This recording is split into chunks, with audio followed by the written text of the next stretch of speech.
yang udah jelas diketahui dapat memicu kanker adalah daging olahan. Ketakutan terbesar orang adalah kalau dioperasi nanti kankernya bangun malah nyebar kemana-mana. Itu mitos yang amat sangat menyesatkan. Iya. Kalau sebuah tumor sudah ganas, mau dikutak-kutik ya jadi ganas aja. Sama aja ya. Pasien dengan kanker stadium 1 datang ke saya, Ya. mau dibiopsi dia lari. Dia ke orang pintar dulu. Sesudah kankernya jadi stadium Pinter ya. 4, baru ke kami yang nggak gitu pintar ini. dan kami hanya bisa bilang, sorry tapi udah nggak bisa diobatin lagi, atau pengobatannya jadi susah.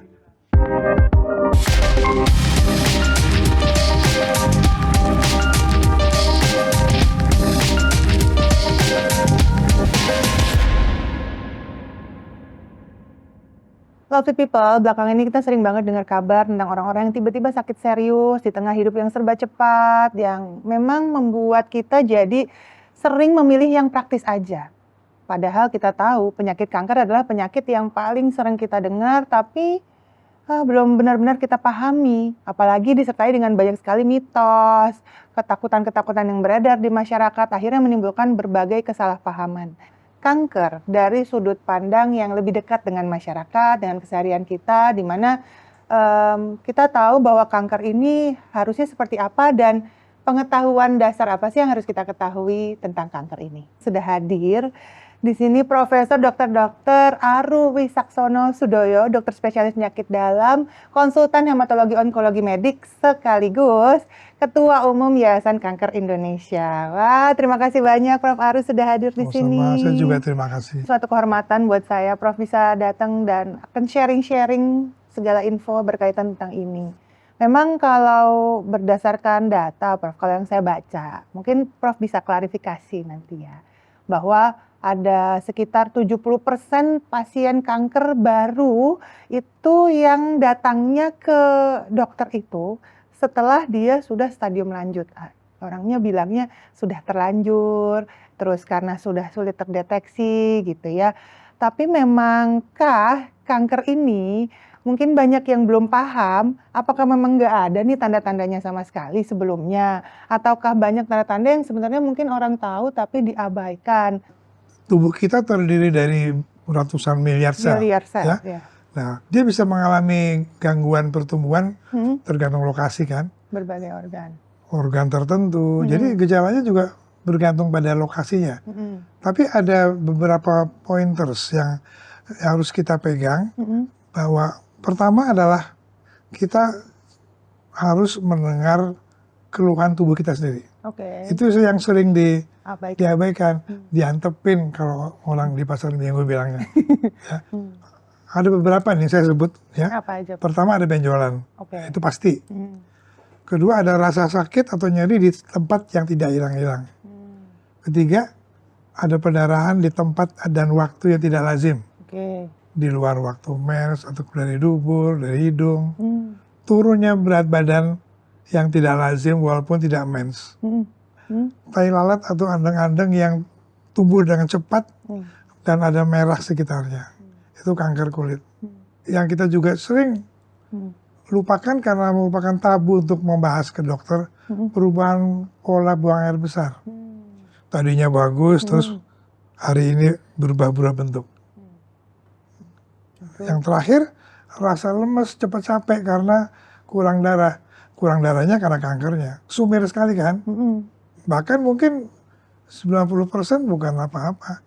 Tapi yang saya sarankan adalah kalau salah satu keluhan itu tidak hilang setelah misalnya 3 kali berobat, kita mesti kejar. Kita mesti ingatkan dokter kita untuk ngejar.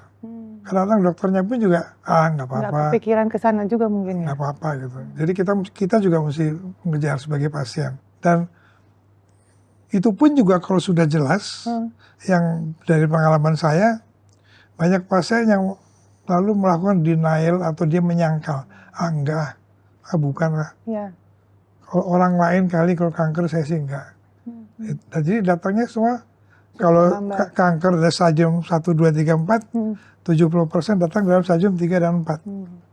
Pengobatannya lebih mahal, harapan hidupnya lebih pendek, lebih banyak penderitaan dan biaya. Jadi memang itulah situasi sekarang, Iya, bukan hanya di sini sih, di di seluruh banyak dunia. ya secara global juga begitu. Di kita lebih lagi karena kita tidak terlalu mau membahas hal-hal mengenai kanker dengan orang lain. Kalau jantung malah agak bangga gitu. Saya kan berobat jantung Ah, gitu. memang kadang kan terasa baik-baik aja gitu, Prof. Kayak ini ada keluhan tapi saya baik-baik aja, di-ignore gitu. Banyak orang yang ngerasa tidak terganggu kok gitu. Iya, Tapi itu berarti dengan makin lama membiarkan resiko memburuknya kanker itu stadiumnya naik udah pasti. dan kalau stadiumnya rendah, dan ini adalah moto dari yayasan yang saya pimpin, YKI, kanker dapat disembuhkan kalau ditemukan dalam stadium lebih dini, sembuh. Untuk pemeriksaannya, apakah memang harus full medical check-up ataukah untuk orang-orang tertentu gitu, Prof? Kan kadang orang ngerasa, enggak kok di keluarga saya nggak ada nih yang riwayat kanker, nggak perlu kali ya gitu. Ya memang banyak yang begitu, sehingga banyak yang pada waktu pertama kali mengetahui ada kanker mereka marah. Oh ya. Kenapa kok saya? Kadang-kadang marahnya ke langit. Mengapa Tuhan saya?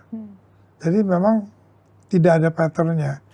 Cuman memang faktor risiko tertentu itu juga membantu kita mencurigai seorang perokok berat, kemungkinan kena kankernya ya memang lebih besar dari mereka yang bukan perokok. Tapi banyak kanker yang terjadi pada mereka yang bukan perokok. Bahkan ada sejenis kanker paru yang terjadinya pada wanita non-smoker dan keturunan Asia. Itu justru lebih jelek dari kanker yang kita sering lihat, oh gara-gara merokok gitu. Ini jenis kankernya Jenis tertentu. kankernya ya. Karena memang mungkin banyak yang belum paham juga, Prof. Karena dipikir kanker tuh ya pokoknya ada pertumbuhan lebih dari satu jaringan gitu. Belum tahu, oh ini kanker ternyata banyak sekali macamnya nih ya, gitu Iya. kan ya. Dan tentu setiap macam atau setiap jenis kanker ini kan prognosisnya hasil akhirnya bisa berbeda-beda gitu kan, Prof. Ya tentunya ada kanker yang lebih mudah diobatin dari kanker lain. Misalnya kanker kecak-kecak bening yang kita tahu, limfoma ya. Ya. Itu lebih mudah diobati, lebih mempan obat daripada kanker dari organ pankreas. Itu sebagai contoh. Oke. Kanker payudara, kalau stadiumnya dini, masih bisa sembuhkan. Tapi kalau kanker paru, yang tidak bisa dioperasi lagi, berjuangannya itu lama sekali, bahkan angka kesembuhannya lebih kecil. Jadi bergantung dari organ, tentunya lokasi, dan lanjutnya penyakit. Gitu. Oke. Kalau untuk pola hidup sendiri, ini di kehidupan serba modern, Prof juga sempat beberapa waktu yang lalu sempat doorstop dan viral nih, melihat kehidupan sekarang nih, Prof, yang serba cepat semuanya. Semua makanan juga akhirnya disajikan dengan lebih cepat caranya. Nah ini Prof kan juga sempat mengemukakan kalau ini berkaitan erat dengan tingginya angka kanker sekarang. Gimana Prof, pendapat Prof? Jadi saya mulai dengan sebuah kenyataan yang saya alamin di warung saya ya, tempat praktek. Di rumah sakit. Pasien kanker, walaupun berpendidikan, mereka pasti tanya, dok kankernya menular nggak? Dok kankernya diturunkan atau tidak? Nah, sebenarnya kanker itu dibagi dua, ada yang diturunkan, ada yang tidak. Yang diturunkan hanya 10%. 90% faktor risiko kanker itu dari lingkungan. Oke. Lingkungan, Atau artinya? bahasa di kampung saya environment. Nah itu menyangkut kebiasaan, apa yang kita lakukan dan apa yang kita tidak lakukan. Yang tidak lakukan adalah kalau kita tidak olahraga. Oh, tidak lakukan. Karena olahraga, terutama kombinasi antara kardio dan beban itu sudah terbukti menghasilkan reaksi-reaksi tubuh yang dapat membatalkan kanker yang baru jadi. Exercise itu sekarang tidak hanya soal kebugaran. Tapi sekarang kalau, ya ini bukan berarti para perokok harus senang, tapi kalau rokok itu faktor risikonya 30%, makanan tuh 35%. Waduh, lebih tinggi makanan. Lebih tinggi. Karena bahan yang memicu kanker, mau nggak mau, kita masukkan ke dalam tubuh. Sedangkan merokok adalah sebuah pilihan. Oh iya, iya. Ada yang nggak mau, ada yang merokok kan. Makanan, dan kita tahunya bahwa apa yang kita makan itu tidak apa-apa, tapi ternyata eh, makanan itu ada yang mengandung bahan-bahan karsinogen. Contoh yang udah jelas diketahui dapat memicu kanker adalah daging olahan, Daging olahan. corned beef, Oh, wow. sausage, dan daging-daging yang diolah dengan nitras. Daging merah yang fresh masih tertuduh. Oh, Yang penting jangan kebanyakan. oke. Tapi kalau daging olahan sudah dinyatakan sebagai penyebab kanker, sama seperti alkohol. Alkohol itu 2 tahun yang lalu dinyatakan secara resmi dapat memicu kanker, bukan soal kesehatan saja. Jadi besar sekali pengaruh makanan itu. Wow. Ini saya juga sempat baca ya, Prof ya, kalau dimasukkan ke kategori grup 1 penyebab karsinogen gitu ya. Semua makanan olahan itu tadi ya, daging olahan itu. Berarti sama dengan rokok gitu ya, tingkatnya juga di grup 1 itu ya. Olahan ya, kita jangan tercampur dengan makanan kaleng. Oh, ini berbeda nih ya. Beda, karena makanan kaleng kalau ikan nggak apa-apa, terutama ikan kecil. Sekarang itu makan ikan yang besar sudah nggak terlalu dianjurkan untuk makan tiap hari. Salmon dan sebagainya, tuna. Di tuna gitu. Karena logam berat. Terkontaminasi. Tapi kalau ya. ikan yang kecil masih tidak banyak logamnya. Nah, ikan yang di dalam kaleng itu tidak diolah. Dia dari kapal langsung didinginkan, flash freeze namanya, didinginkan cepat sehingga beku seperti batu gitu. Di pelabuhan langsung masuk pabrik, dipanasi, bumbu-bumbu masuk kaleng. Jadi dia tidak karsinogen seperti, kita pakai istilah karsinogen ya. Dia tidak karsinogenik seperti daging merah yang diolah. Karena daging merah yang diolah itu, corned beef, bukan soal kalengnya, tapi dia diolah dengan nitras. Nah, nitras itu kadang-kadang terbentuk pada ikan asin yang pengolahnya nggak bagus. Waduh. Makanya ikan asin itu sering dikaitkan dengan kanker saluran hidung. Nasofaring, kanker nasofaring.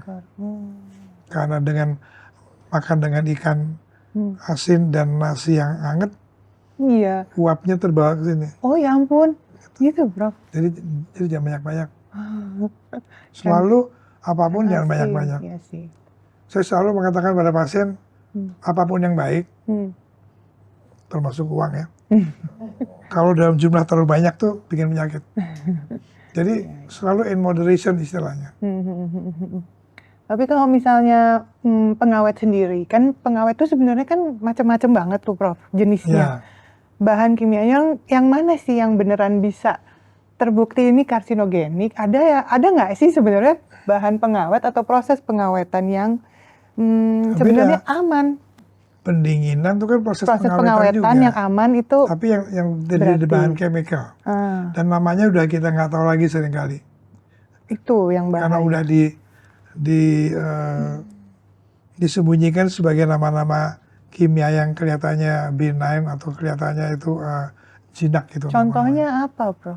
Boleh nggak di-sharing? Ya kalau kita lihat makanan ultraproses, ini sebuah topik yang penting juga. Kalau kita ngelihat sebuah makanan dalam bungkusan dan di belakang itu label ingredientnya itu banyak sekali, itu di situ akan tersembunyi bahan-bahan pengawet yang namanya bukan bahan pengawet. Ya, misalnya corn starch syrup. Nah, itu juga bunyinya kan seperti jagung. Tapi ini udah diolah sehingga dia yang bahan pengawetnya membuat itu. Makanan yang dibungkus itu bisa tahan lama. Jadi ultraproses itu kita nggak bisa menghindari, tapi jangan banyak-banyak lah. Kategori jangan banyak-banyak tuh gimana, Prof? Tergantung badan kita ya. Kita gitu juga nggak tahu. Tentunya jangan makan tiap hari. Apa yang tidak baik jangan dimakan tiap hari gitu aja. Oke. Apakah semua makanan yang udah beralih bentuknya nih dari bentuk aslinya, wujud aslinya itu juga harus kita waspadai? Jadi memang ada roti itu sebenarnya termasuk ultraproses ya. Roti? Ya, roti yang dijual di toko bisa tahan lama itu ultraproses. Tapi ada bakery yang diproses juga, tapi tidak menggunakan bahan-bahan yang jelek sehingga dia cepat rusak. Itu yang boleh Itu kita beli. malah lebih Cuman mahal. biasanya lebih mahal. Jadi whole wheat bread misalnya, dia tuh termasuk kategori processed. Tapi dia tidak apa-apa karena sifat dari isinya sendiri, yaitu gandumnya sendiri, itu baik gitu. Susah kan? Iya, bingung juga ya Prof. Jadi kalau kita ke supermarket gitu. Mungkin kata kuncinya adalah se-natural mungkin, I see. dan makanan yang ada expiry-nya, dan makanan yang dalam keadaan segar, kemudian kelihatan dibungkusnya itu tidak ketat, dan kita tahu bahwa kalau itu didiamkan dibuka sudah akan rusak dalam beberapa hari. Itu patokannya hanya itu aja. Kalau sekarang ini industri makanan itu telah menguasai kita dengan marketing yang hebat, dengan kemasan yang indah-indah, dan memang rasanya enak. Ya, karena ultra processed food itu selalu ada unsur gula sama garamnya. Nah, itu yang bikin rasa enak. Walaupun mereka bukan karsinogen, tapi kalau gula, memang gula pasir jumlah banyak, itu pun masih harus kita kaji lebih lanjut ya. Saya belum bisa bilang bahwa gula itu menyebabkan kanker, tapi kalau terlalu banyak menyebabkan tubuh kita berat badan naik, di situ insulin kita kemudian resisten, dan terus ada kaitannya sampai nanti memicu kanker. Ada yang bilang juga gula makanannya sel kanker. Tidak makanan secara langsung begitu, tapi memang betul bahwa kalau kita makan gula yang berlebih dan ada kanker, maka ya tentunya itu menjadi bahan bakarnya ya. Tapi bukan berarti makanan lain juga enggak. Bisa jadi ya. Ya. Tapi kalau misalnya kita pengen tahu nih, apakah memang saya beresiko nggak ya gitu ya? Ada nggak sih caranya Prof kita mendeteksinya gimana gitu? Selain mungkin tes DNA mungkin dari genetiknya, dari faktor risiko sehari-hari kita bisa nggak Prof kita tahu? Ya, pertama dalam keluarga dulu. Oke. Seorang wanita yang mengidap kanker payudara atau kanker usus misalnya, maka anaknya, generasi di bawahnya, itu 2 sampai 2,5 kali lebih besar kemungkinan kena kanker juga. Yang kedua ada tes yang kita juga mesti hati-hati. Sekarang banyak dijual. Tes itu memeriksa DNA kemudian kanker, tapi itu belum diterima. Jadi saya tidak berani menganjurkan dulu. Kita mesti menunggu data lebih lanjut. Ada itu. Iya, sudah nanti banyak sih. Positif 1 dari 10 kanker. Iya. Terus nanti datang ke saya udah nangis-nangis. Padahal belum ada nih kankernya. Sama sekali belum tentu. Makanya kalau ada yang mau ngetes itu, dan dia ngotot saya mau ngetes, saya cuma bilang, kalau Anda tidak siap dengan jawabannya, nggak usah.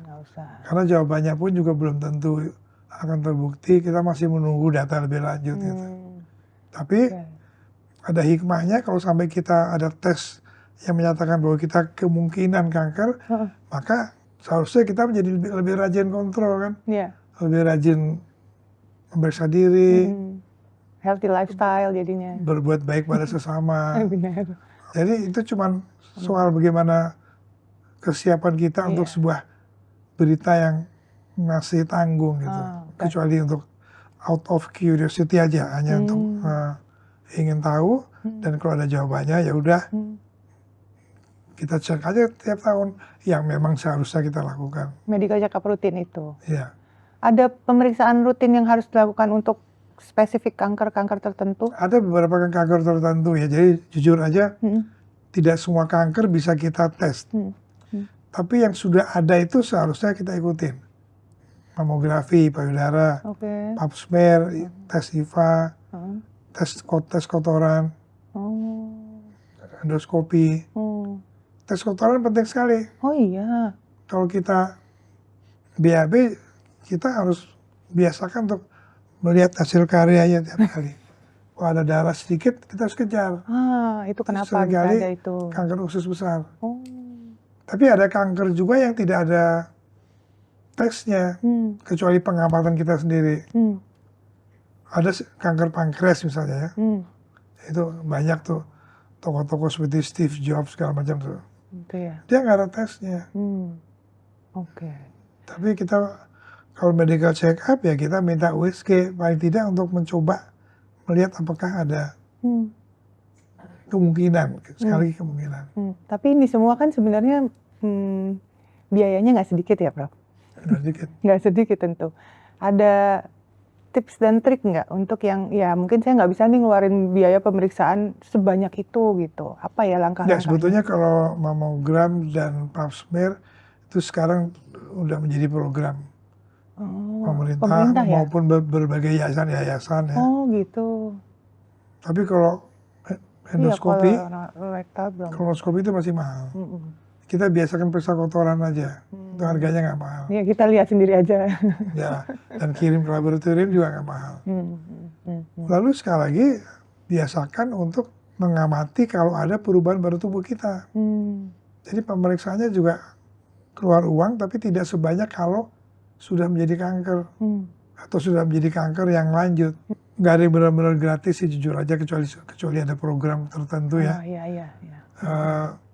Contoh yang kalau setiap ulang tahun katanya diperiksa oleh Iya. pemerintah kan itu mungkin hanya beberapa tes yang dilakukan, tapi kalau kita Mengarah mau ke kejar ya situ. keluar biaya juga. Iya.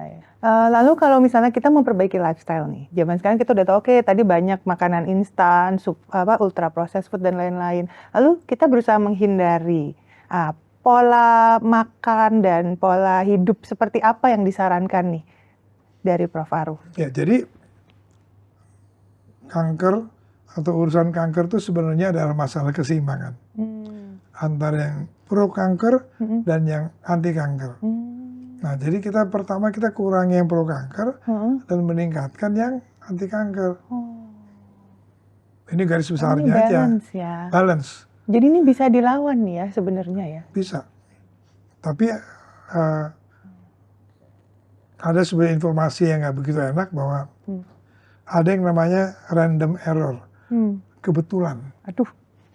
Tapi itu kecil, kecil sekali. Tapi kita harus sadar bahwa itu dapat terjadi. Kita udah sebaik mungkin tetap kena kanker. Itu yang beberapa pasien saya kemudian marah. Mengapa? Saya udah hidup sehat, saya nggak pernah merokok, nggak pernah ini, berapa panjang, kok bisa kena kanker? Karena ada sebagian kecil orang yang mengalami kelainan kebetulan, juga bukan turunan.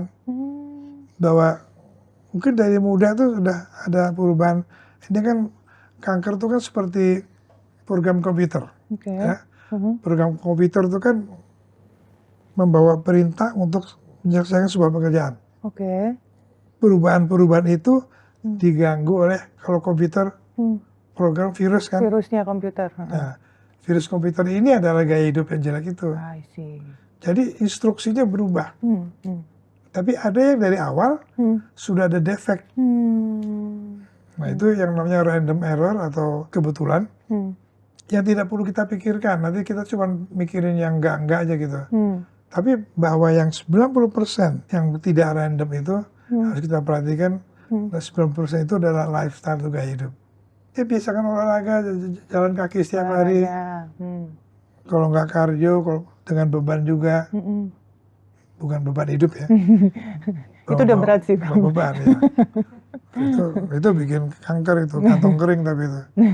Jadi lalu kedua apa yang kita makan, lagi-lagi apa yang kita makan itu penting sekali.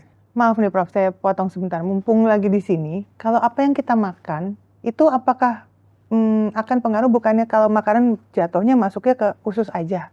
Apakah yang berhubungan sama pencernaan? Terus diserap. Si zat berbahaya ini bisa diserap oleh tubuh, akhirnya bisa ke tempat lain. Lalu zat itu kemudian mempengaruhi sel tubuh yang kebetulan lemah. Merokok tidak hanya bikin kanker paru, dia bikin kanker payudara, bikin kanker darah, bikin kanker usus. Tergantung mana yang memang paling banyak paru ya. Tapi 3 yang katanya nih faktor dari gaya hidup yang penting sekali. 1 makanan, 1 olahraga, 1 berat badan. Berat badan. Ya. Obesitas. Menurut data, kanker tuh paling rendah di Uni Emirat sama Saudi. Timur Tengah.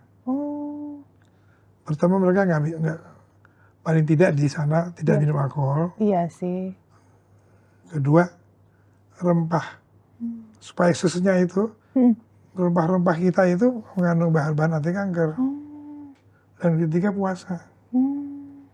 Jadi saya sekarang mulai menganjurkan pasien-pasien saya, walaupun yang sedang berobat, intermittent fasting. Ya 16-8 dulu. Kita kan tahu bahwa kalau kita berpuasa itu kalau lebih dari 12 jam, kalau masuk ke jam ke-16, itu badan kita akan mengalami autofagi kan. Jadi badan kita akan panik, nggak ada sumber Asupan energi. makanan. Dia mencari sel-sel yang tidak penting-penting untuk Dia pakai sebagai matikan. bahan energi.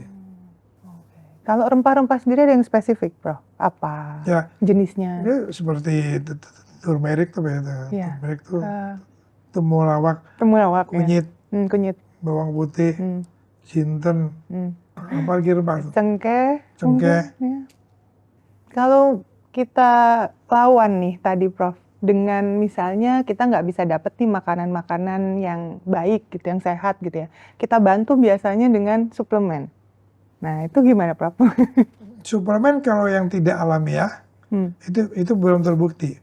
Tapi kalau alamiah seperti kita temulawak, kurkuma itu digerus masukin kapsul, itu sih sama aja dengan alamiah. Alami kan. Tapi ada yang Kan ada yang bilang ini atau antioksidan juga gitu. ya, atau santin segala macamnya Iya. yang chemical itu belum terbukti. Belum terbukti bisa. Tapi kayak minyak ikan itu kan alamiah. Cuman terbungkus Iya, kapsul. kapsul gelatin kan. Iya. Nah itu ya. Jadi kita mesti lihat. Tetap paling bagus adalah natural sih. Karena kita mesti bantu sih. Kita mesti bantu tubuh kita. Ada beberapa suplemen yang badan kita tidak bisa bikin dan tidak mudah didapat dari makanan, tuh magnesium, zinc, dan vitamin D. Tiga itu yang tidak mudah didapatkan dari makanan. Yang lain sih multivitamin biasa tersedia ya. Tersedia, dari bahkan sayur buah ya. Dinyatakan bahwa multivitamin itu yang isinya macam-macam itu tidak mengubah kesehatan kita. Ternyata sudah dinyatakan secara penelitian. Tidak mengurangi penyakit kita juga, apalagi kanker. Oke. Sekarang nih orang sudah ada kanker, terus dia menjalani pengobatan. Nah, pengobatannya ini sendiri kan berat gitu ya, keras gitu pengobatannya. Nah, apakah dia ini kemudian setelah sembuh gitu ya, misalnya sudah selesai, nah dampak ke sel-sel tubuh lainnya bagaimana? Apa yang bisa diperbaiki? Kita tahu bahwa ada 3 cara utama mengobati kanker. Ya. Satu, kankernya dibuang, bedah. Kedua, disinar. Ketiga adalah dimasukkan dalam tubuh. Kemoterapi. Namanya terapi sistemik. Oh, sistemik. Dulu orang bilang kemoterapi. Tapi sekarang nggak bilang kemoterapi lagi karena ada yang lain-lain. Terapi target, imunoterapi. Tapi dimasukkan dalam tubuh. Itu terutama yang kemoterapi yang kita tahu standar itu. Memang betul bahwa dia juga merusak sel-sel tubuh lain. Tapi kita nggak ada pilihan. Makanya saya selalu mengatakan kepada pasien, jalani aja. Kita lawan itu efek sampingnya. Saya akan kawal, saya bilang. Kita atasi dengan obat, dengan nutrisi, dengan segala macam. Agar pada waktu pasiennya sudah melampaui masa yang berat itu, sel yang sehat yang kena itu bisa recover. Jadi pada akhirnya bisa recover juga. Kadang-kadang kalau dia terlalu berat sehingga organ tubuhnya yang kena bisa mengganggu ginjal sebagai juga ya bisa. Tapi manfaat dari pengobatan itu lebih besar dari kerugiannya. Dan lagi-lagi kalau kanker itu ditemukan dalam stadium dini, obatnya lebih ringan juga. Itu dia. Baik harga maupun efek samping, terutama harga.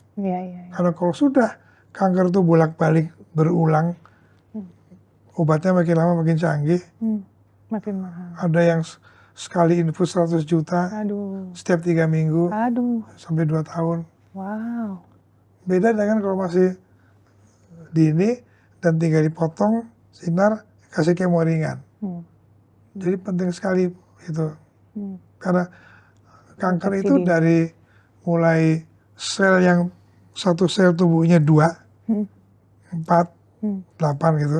Pada waktu pembelahan pertama sampai muncul benjolan, itu bisa antara 5 sampai 20 tahun. Lama. Lama Nggak sebenarnya. ada tuh, ada benjolan terus. Minggu lalu nggak ada. Oh. Karena itu sebetulnya kita ada waktu untuk mendeteksi dini itu. Jadi jangan Tapi lupa. sekali lagi, kenyataannya adalah menyangkal aja, enggak, gue nggak mungkin kanker dan sebagainya gitu. Ya, Jadi harus saling mengingatkan aja sih, seperti sekarang Anda sudah mengingatkan masyarakat. Iya, semoga ini bermanfaat nanti ya buat masyarakat ya. Amat dahsyat ini acara seperti begini. Mungkin banyak juga yang belum paham nih, jadi makanya minta tolong penjelasan dari Prof. Aru. Nah, yang pertama nih. Kalau penjelasannya berat, boleh dong, boleh, silahkan. Berat. Tenang, yang ini nggak ada pengawetnya. Oke. Katanya semua orang itu punya sel kanker, tapi ada yang aktif dan tidak. Itu benar nggak ya, Prof? Hampir betul, tapi seperti saya katakan tadi, di setiap waktu dalam tubuh kita sedang terjadi sesuatu yang bisa jadi kanker. Tapi bukan kanker yang udah jadi terus dia nongkrong, dia ngetem gitu, nggak juga. Tapi dalam tubuh kita ada lebih dari 1 juta peristiwa. 1 juta peristiwa. Nah, itu yang tiap kali dibatalkan oleh sistem tubuh kita sendiri. Kita ada satpamnya yang keliling-keliling. Ada sel itu dia bunuh. Nah, kalau satpamnya kita bikin lemah dengan merokok atau dengan alkohol atau dengan bahan-bahan karsinogen, ya yang menang yang rusak itu. Jadi memang ada kemungkinan, selalu ada kemungkinan jadi, tapi bukan berarti udah ada dari awal sih. Tapi jadi enggak di mana-mana. Nanti tiap kali dihapus oleh tubuh kita. Jadi kasihilah tubuh kita sendiri. Dengarkanlah keluhan tubuh kita. Lagi-lagi bahasa di kampung saya di Sunday Market, listen to your body. Itu penting. Yang kedua, Prof, katanya salah satu pencegah kanker itu jangan stres. Nah, urusan stres nih. Gimana ya? Lah kalau orang, masa ada sih orang nggak stres di dunia ini? Penting sekali nih. Kalau stres bikin kanker, mungkin separuh Jakarta kanker semua. Seluruh Jakarta nggak sih, Prof? Kena macet dikit. Tapi enggak. Stres tidak membuat kanker sama sekali. Tapi kalau stres itu membuat seseorang merokoknya jadi lebih banyak, atau dia jadi stres terus minum, dan sebagainya, atau dia jadi makannya sembarangan, ya tentunya itu akan lebih memicu kankernya. Dari situ. Bukan stresnya sendiri. Tapi dari kegiatan yang dia lakukan. Ya. Jadi silakan kalau mau stres. Enggak juga, Bro. Enggak mau. Tapi janganlah ya. Jangan ambil jalan keluar yang salah. Iya. Boleh kok stres. Jangan lama-lama. Selain makanan dan gaya hidup, kita juga dibayangi informasi bahwa pengguna plastik itu juga memicu kanker. Plastik tertentu nih, tentunya banyak di sekitar kita nih, Prof. Ya, nggak ada bukti yang jelas, tapi memang plastik itu akan mengganggu metabolisme tubuh kita. Jadi mungkin mengganggu satpam kita. Terutama plastik-plastik jenis styrofoam. Nah, styrofoam itu tidak boleh ada kontak dengan makanan yang panas. Itu bahan styrofoamnya akan ketarik ke makanan. Makanya kalau kita memang mau bawa pakai styrofoam ya harus dilapisi plastik. Yang lain lebih ke arah gangguan-gangguan organ yang sifatnya lebih metabolisme kali ya, lebih umum ya gitu. Tapi belum ada yang bilang plastik bikin kanker. Itu pernah ada yang tanya apakah BPA dalam itu. Pada waktu saya ditanya oleh media dan saya harus jawab terus terang bahwa tidak terbukti. Tapi BPA memang jelek untuk urusan lain ya. Gitu. Iya. Baik. Sudah terjawab nih berarti ya pertanyaan netizen yang budiman. Ada lagi nih, Prof. Ketakutan terbesar orang adalah kalau dioperasi nanti kankernya bangun malah nyebar kemana-mana. Wah, mungkin harus dijelaskan dari tindakan medisnya nih, Prof ya. Ya, itu mitos yang amat sangat menyesatkan. Kalau sebuah tumor sudah ganas, Mau dikutak-kutik ya jadi ganas aja. Sama aja ya. Kalau dia jinak, mau dikutak-kutik ya akan tetap jinak. Dan tidak akan membuat nyebar. Memang seringkali orang dibiopsi, kemudian dibilang kanker, terus besoknya dia ketahuan kankernya nyebar, tuh kan gara-gara dibiopsi. Nggak juga gitu. Tapi memang hal itu yang seringkali mengganggu karena pasien dengan kanker stadium 1 datang ke saya, mau dibiopsi dia lari. Dia ke orang pintar dulu. Sesudah kankernya jadi stadium Pinter ya? 4, baru ke kami-kami yang nggak gitu pintar ini. dan kami hanya bisa bilang, sorry tapi udah nggak bisa diobatin lagi, atau pengobatannya jadi susah. Jadi penting sekali ini disebarluaskan ke masyarakat bahwa biopsi atau operasi tidak menyebabkan tumor ganas itu bangun. Oke. Kalau udah bangun ya bangun aja gitu. Ya, kalau udah nyebar ya berarti sudah ada penyebaran. Memang gitu udah ya. menyebar. Oke, baik. Semoga ini jadi informasi untuk semuanya. Jadi begitu terdeteksi ya, amit-amit ya, itu harus lakukan pemeriksaan dan karena terapi. Kita tidak bisa memilih senjata apa yang kita mau pakai kalau kita tidak tahu musuh kita tuh apa. Karena itu biopsi penting sekali untuk kita lihat ide apa.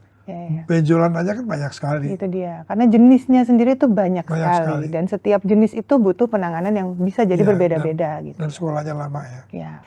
Boleh nggak Prof mungkin sharing dari pengalaman Prof selama berpraktek, apa sih message untuk para pejuang kanker gitu yang selama ini Prof temui gitu kepada semua nih lovely people yang menonton? Pejuang ya? Pejuang. Mereka yang sedang berjuang. Ya. Satu adalah bahwa kanker itu bukan kutukan. Ya. Kanker tentunya kemungkinan sebabnya A, B, C, dan sebagainya ada aja. Tapi nggak usah dipikirin lagi. Dan ketiga, jalani pengobatan. Karena tidak ada kata-kata tidak mungkin sembuh. Tidak juga ada kata-kata pasti sembuh. Itu tergantung dari kita, tergantung dari badan kita, responsnya baik apa tidak. Ada yang kita udah bilang, ini stadium 4 nih. Terus masih hidup terus, jalan-jalan terus bertahun-tahun. Memang ada persentase. Stadium 1 sekian persen kemungkinan sembuhnya. Makin tinggi makin kecil, tapi tidak ada 0. Nah, pada mereka yang walaupun stadium 4, saya tawarkan pada mereka, menurut statistik, selalu pakai statistik ya, harapan hidup Anda sekian persen. Mau ambil itu nggak? Kalau mau ambil itu, saya kawal Anda. Dan kedua, yang kita sebagai orang-orang Indonesia tuh religius ya, yang mengeluarkan SK bukan kita. Saya selalu katakan pada pasien, yang mengeluarkan surat keputusan untuk kita. Bisa-bisa dokternya mati duluan. Dan itu terjadi. Terima kasih Prof atas informasinya, ini sharing yang sangat bermanfaat dan menjadi pengingat untuk kita semua ya tentunya ya. Mungkin terakhir ada pesan-pesan untuk yang kita mau jaga hidup sehat dari sekarang. Jadi pengingat kita lah, jadi motivasi mulai sekarang kita harus hati-hati dalam menjalani kehidupan ke depannya. Ya, terutama dalam makanan. Kan ada istilah, you are what you eat. You are what you eat. Kita adalah apa yang kita akan jadi makhluk sesuai dengan apa yang kita makan. Itu paling penting tuh. Itu ya, oke. Lalu kedua, olahraga. Nggak usah daftar masuk gym, beli sepatu-sepatu yang bagus-bagus. Jalan kaki tiap hari. Angkat-angkat beban dikit. Itu ternyata pengaruhnya besar. Wah, itu dia. Terima kasih Prof. Lovely people, ini memang obrolan hari ini kita jadi belajar banyak ya tentang kesehatan, dan ini adalah hal yang sering kita sadari nilainya saat justru kita hampir kehilangan ya. Ini kanker bukan hanya tentang penyakit aja, tapi juga tentang perjalanan panjang dari pilihan-pilihan kecil seumur hidup kita gitu ya. Dan ini memang penyakit yang serius, tapi sekarang kita belajar dari Prof. Aru bahwa kita sudah tahu berbagai pencegahannya dan kesadarannya itu harus bisa dimulai dari hari ini juga. Semoga ini obrolan hari ini bisa jadi pengingat ya untuk kita semua untuk menjalani gaya hidup sehat.